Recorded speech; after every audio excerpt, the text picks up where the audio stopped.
नरेंद्र मोदी का पूरा game plan यही है कि नेशनल पार्टीज रहें और दूसरे तमाम रीजनल पार्टीज, छोटे पार्टीज हमेशा के लिए खत्म हो जाएं।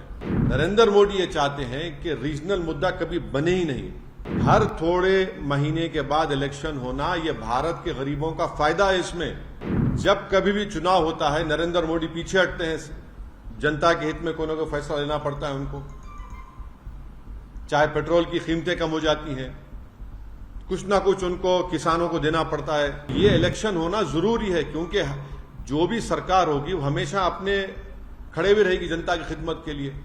अगर आप 5 साल के बाद पूरा चुनाव कराएंगे तो जनता का जो वोट का बार्गेनिंग पावर है हमेशा के लिए खत्म हो जाएगा। एक लेजिस्लेचर होगा, विधानसभा, तो उसका टाइम होगा ना, टाइम पर चलेगा, वो अपने टाइम पर खत्म होगा। आप कौन होते उसका टाइम खत्म करने के लिए? भारत के जमहूरियत के लिए, भारत की फेडरलिज्म के लिए, भारत के संविधान के बेसिक स्ट्रक्चर के लिए ये ठीक नहीं है और गरीब जनता के लिए ठीक नहीं है, किसानों के लिए ठीक नहीं है, युवाओं के लिए ठीक नहीं है। बीजेपी की आइडियोलॉजी, आरएसएस की हमेशा ही रही है कि वो रीजनल पार्टीज को नहीं चाहते, इसीलिए वन नेशन वन इलेक्शन का एक मार रहे हैं तुग्गा। हम तो इसकी मुखालिफत किए हैं और मुखालिफत करेंगे, अपोज करेंगे। मोदी सरकार ये कह रही है कि हमको पूरे इलेक्शन एक साथ करा देंगे हम, एडमिनिस्ट्रेटिव कन्वीनियंस, इकोनॉमिक वायबिलिटी। तो अगर कॉन्स्टिट्यूशनल रिक्वायरमेंट्स अगर फाइनेंशियल और एडमिनिस्ट्रेटिव कंसिडरेशन पे होगा तो ये तो अलग कॉन्सिक्वेंसेस होंगे, इसके एब्सर्ड कॉन्सिक्वेंसेस होंगे। तो फिर अगर आप ये बोलेंगे भाई सिविल सर्विस काम नहीं कर रहा है, पुलिस काम नहीं कर रही है, निकाल दो। जुडिशरी में बहुत से केसेस पेंडिंग है, जुडिशरी को बंद कर दो। तो ये ऐसा नहीं हो सकता है। इसीलिए ये जो वन नेशन वन इलेक्शन की बात नरेंद्र मोदी 2019 से कर रहे हैं, 2019 में जब उनको दोबारा कामयाबी मिली तो उस वक्त ऑल पार्टी मीटिंग हुई थी पार्लियामेंट की, लोकसभा की लाइब्रेरी में। उसमें तमाम पार्लियामेंट में जितने एमपीज थे, लोकसभा राज्यसभा के, उनके पार्टी के लीडर्स को बुलाया गया। उस मीटिंग में मुझे अच्छी तरह याद है कि मेरी पार्टी और लेट हमारे जो सीपीएम के लीडर सीताराम येचुरी, हमने इसकी मुखालिफत की थी। तो नरेंद्र मोदी का पूरा गेम प्लान यही है कि नेशनल पार्टीज रहें और दूसरे तमाम रीजनल पार्टीज, छोटे पार्टीज हमेशा के लिए खत्म हो जाएं। आप देखिए कि अगर नेशनल इलेक्शन होगा तो मुद्दा नेशनल होगा, रीजनल इलेक्शन होगा असेंबली का, विधानसभा का, तो रीजनल मुद्दा होगा। नरेंद्र मोदी ये चाहते हैं कि रीजनल मुद्दा कभी बने ही नहीं। इलेक्शन होगा, अगर हैदराबाद पार्लियामेंट का इलेक्शन होगा तो जाहिर है दिल्ली में जो भी जीत कर जाएगा क्या करेगा। असेंबली का तेलंगाना का इलेक्शन होगा तो भाई आप किसान को क्या देने वाले हैं, हाँ, आप कितने सोशल वेलफेयर के स्कूल्स खोलने वाले हैं, आप हैदराबाद के डेवलपमेंट के लिए क्या करेंगे। तो बीजेपी यही चाहती है कि ये वन नेशन वन इलेक्शन करवाकर रीजनल पार्टीज को कमजोर करके रख दिया जाए। और ये बार बार इनका आर्गुमेंट है कि नहीं, हर थोड़े दिन का इलेक्शन हो रहा है। हर थोड़े महीने के बाद इलेक्शन होना, ये भारत के गरीबों का फायदा है। इसमें फायदा क्यों है बता रहा हूं मैं आपको। जब कभी भी चुनाव होता है नरेंद्र मोदी पीछे हटते हैं। जनता के हित में कोई ना कोई फैसला लेना पड़ता है उनको।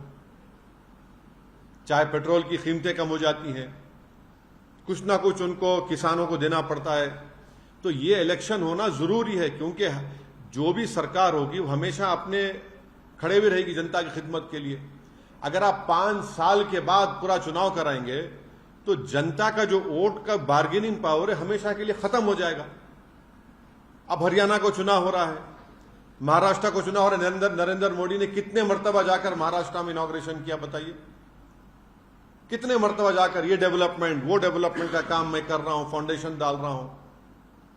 तो इससे भारत के गरीब मतदानों का, स्टेट्स का बहुत बड़ा नुकसान होगा और कॉन्स्टिट्यूशन का बेसिक स्ट्रक्चर का हिस्सा है। अब आप एक लेजिस्लेचर का एक टाइम है। अब तेलंगाना का इलेक्शन होगा 28 में, पार्लियामेंट का इलेक्शन होगा 29 में, अब महाराष्ट्र का इलेक्शन होगा अभी नवंबर में, 5 साल के बाद होगा। 29 में होगा, बिहार का इलेक्शन होगा, बाद में होगा। आप कैसे सबको उसका टाइम कैसे खत्म करेंगे? आप होते कौन है टाइम खत्म करने वाले? एक लेजिस्लेचर होगा, विधानसभा, तो उसका टाइम होगा ना, टाइम पर चलेगा, वो अपने टाइम पर खत्म होगा। आप कौन होते उसका टाइम खत्म करने के लिए?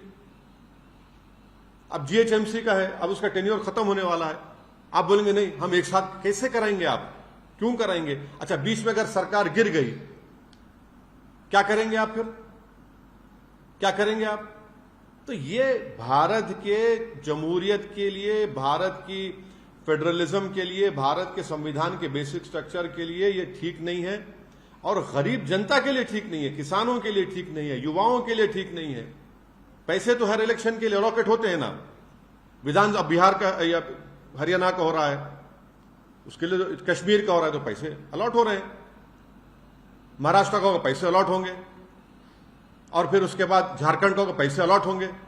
तो ये नहीं, ये देखिए, कॉन्स्टिट्यूशन जो है ना, आप एडमिनिस्ट्रेशन को, कॉन्स्टिट्यूशन की जो स्कीम है, आप ये नहीं बोल सकते नहीं पैसे बचाने का। पैसे बचाने तो फिर कल कोई उठ के बोलेगा पुलिस को बंद कर दो, आईपीएस को, कोई बोलेगा कोर्ट में इतना पेंडिंग है। कन्वीनियंस के ऊपर ये सब नहीं करेंगे ना। कॉन्स्टिट्यूशन चलेगा तो कॉन्स्टिट्यूशन प्रिंसिपल्स के ऊपर चलेगा। तो बेसिकली नरेंद्र मोदी सिर्फ, क्योंकि बीजेपी की आइडियोलॉजी आरएसएस की हमेशा ही रही है कि वो रीजनल पार्टीज को नहीं चाहते, इसीलिए वन नेशन वन इलेक्शन का एक मार रहे हैं तुग्गा। हम तो इसकी मुखालिफत किए हैं और मुखालिफत करेंगे, अपोज करेंगे।